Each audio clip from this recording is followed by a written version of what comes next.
Welcome back. I am R K Jha from Mahatma Gandhi शिक्षण संस्थान दरभंगा। आज हम इस वीडियो में क्लास 9 के लिए मैथ का चैप्टर ट्रायंगल इनइक्वालिटी का अगला थ्योरम लिख रहे हैं। तो पहला थ्योरम में हम लोग डिस्कस किए थे कि किसी भी ट्रायंगल में अगर दो एंगल अनइक्वल है और उस दोनों एंगल में जो बड़ा एंगल होगा उसके सामने का साइड बड़ा होगा। ठीक है, इस थ्योरम में उसी का उल्टा कन्वर्स है। अब ये कह सकते हैं कि किसी भी ट्रायंगल में अगर दो साइड अनइक्वल हो और उस अनइक्वल में जो बड़ा साइड होगा उसके सामने का एंगल बड़ा होगा। क्लियर, इसका स्टेटमेंट हम दे सकते हैं। देखिए, in a triangle prove that the angle opposite to the longer side is greater, या इसी को आप दूसरी भाषा में कह सकते हैं if two sides of a triangle are unequal, prove that the angle opposite to the longer side is greater। तो इसमें पहले आप ऐसे देखिए, इसको मैं बता रहा हूं कि ये पी क्यू आर, अभी आप क्यू एस को छोड़ दो, ये पी क्यू एस एक ट्रायंगल है जिसमें पी आर पी क्यू से क्या बड़ा है। तो अगर पी आर पी क्यू से बड़ा है तो पी आर के सामने ये पूरा क्यू जो है यानी पी क्यू आर वो बड़ा होगा पी आर क्यू से। ये हमको प्रूव करना है। ठीक है, तो गिवन में हम क्या लेंगे कि पी क्यू आर एक ट्रायंगल है जिसमें पी आर बड़ा है पी क्यू से। ठीक, क्या प्रूव करना है कि angle P Q R greater होगा पी आर क्यू से। इसको हम प्रूफ में लिखेंगे। उसके बाद कंस्ट्रक्शन करना होगा। कंस्ट्रक्शन में हम क्या करेंगे कि इस साइड पी आर पर जो बड़ा साइड है उस पर एक पॉइंट एस ले लेते हैं सच दैट जितना बड़ा पी क्यू होगा उतना ही बड़ा पी एस होगा, मतलब पी क्यू और पी एस बराबर होगा। फिर क्यू एस को आप ज्वाइन कर देंगे।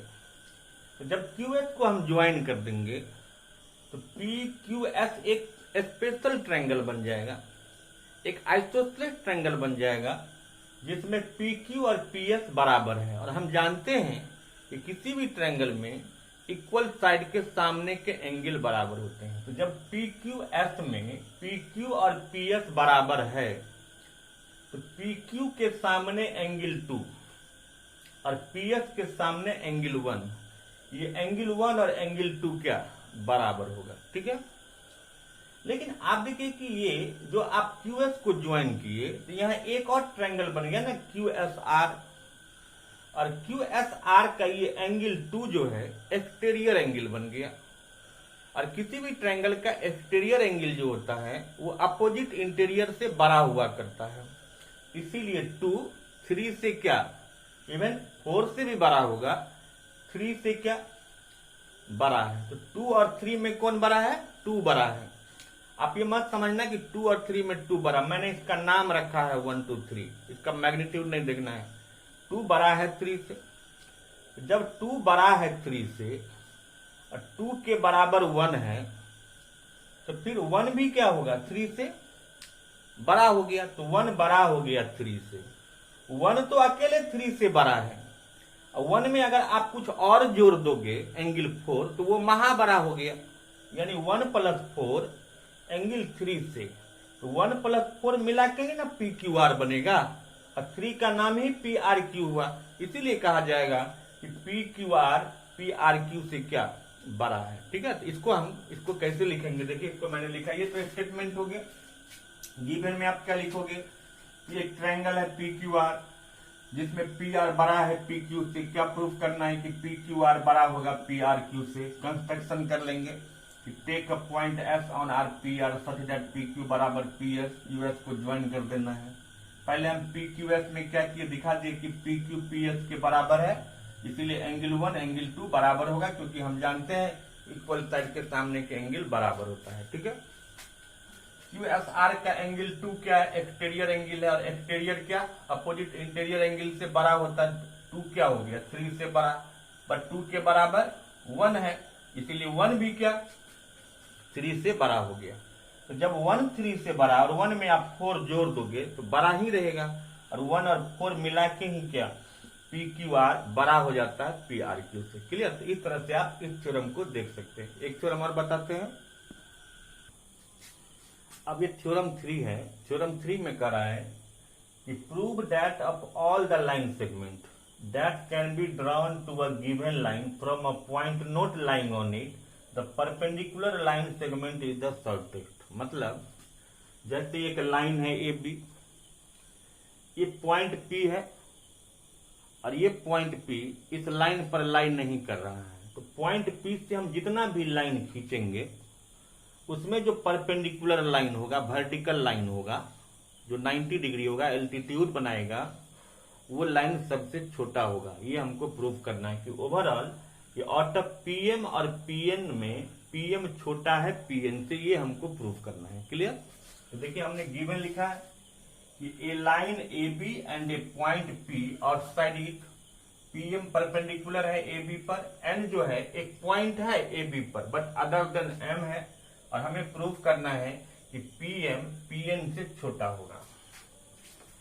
अगर अब यह ध्यान दीजिए कि अगर पी एम एन एक ट्रायंगल है, इसमें एंगल एम कितना 90 डिग्री बना रहा है, और हम जानते हैं कि किसी भी ट्रायंगल में एक एंगल अगर 90 डिग्री हो तो उसको राइट एंगल ट्रायंगल कहते हैं, और राइट एंगल ट्रायंगल में एक तो 90 होता है और बाकी दो एक्यूट एंगल होता है, मतलब लेस देन 90 होता है। तो ये एंगल भी लेस देन 90 होगा और ये एंगल भी 90 डिग्री होगा, लेस देन 90 डिग्री होगा। तो अब अगर हम इस दोनों एंगल को कंपैरिजन करें तो ये तो 90 है और ये 90 से कम है, और हम अब क्या जानते हैं कि किसी भी ट्रायंगल में किसी दो एंगल में जो एंगल बड़ा होता है उसके सामने का साइड बड़ा होता है, और जो एंगल छोटा होता है उसके सामने का साइड छोटा होता है। तो अगर हम इस दोनों एंगल को कंपैरिजन करें तो ये राइट एंगल है मतलब 90 डिग्री है, और ये एक्यूट एंगल है मतलब 90 से कम है। तो ये 90 से कम है और ये 90 डिग्री है, तो 90 के सामने वाला side P N, angle N के सामने वाला साइड पीएम से बड़ा हो जाएगा। तो जब पीएम जब पीएन जब पीएम से बड़ा हुआ, इसी को हम उल्टा में क्या कर सकते हैं कि पीएम क्या पीएन से छोटा हो गया। इस तरह से कोई भी पॉइंट जो किसी लाइन से बाहर होगा, वहां से आप जितना भी हम लाइन ड्रॉ करेंगे, और भी आप लाइन ड्रॉ करोगे तो 2 4 5 10 20 25 50 जितने भी लाइन बनेंगे, सारे लाइन में जो वो परपेंडिकुलर लाइन होगा वो सबसे छोटा लाइन होगा। क्लियर? तो देखिए प्रूफ क्या करना था कि पीएम छोटा है पीएन से, हम पीएमएन में एम 90 डिग्री दिया हुआ है, इसीलिए ट्रायंगल क्या बन गया, राइट एंगल ट्रायंगल बन गया। अब इन राइट एंगल ट्रायंगल में बाकी दो एंगल्स क्या एक्यूट होता है जो 90 से कम होता है। तो जब m 90 है तो n क्या होगा, ये n 90 से कम होगा। तो m 90 है और n 90 से कम है, तो m और n का जब कंपैरिजन करेंगे तो n छोटा हो गया m से। तो जब n छोटा हो गया m से, तो छोटा एंगल के सामने वाला जो साइड होगा वो बड़ा एंगल के सामने वाला साइड से छोटा होगा, इसीलिए पीएम पीएन से क्या छोटा हो गया। इसका रीजन आप दे देंगे कि the side opposite to longer angle is longer, angle is longer लिख देंगे। क्लियर? इस तरह से हम इसको प्रूव कर सकते हैं। और ये भी याद रख सकते हैं कि कोई भी अगर लाइन दिया हो और किसी भी लाइन पर और किसी दूसरे पॉइंट से, जो पॉइंट उस लाइन पर लाइन नहीं करता है, वहां से बहुत सारे लाइन खींचा जाए और उसमें जो एल्टीट्यूड होगा, वर्टिकल लाइन होगा, 90 डिग्री जो लाइन बनाएगा वो लाइन ओवरऑल सबसे शॉर्टेस्ट लाइन होगा। क्लियर? तो ये भी हमको याद रखना है, इसका यूज हमको क्वेश्चंस बनाने में जरूरत पड़ेगा। अब इसके बाद थ्योरम 4 और थ्योरम 5 है, 2 थ्योरम और बचते हैं, उसको हम नेक्स्ट वीडियो में एक्सप्लेन करेंगे। Thank you.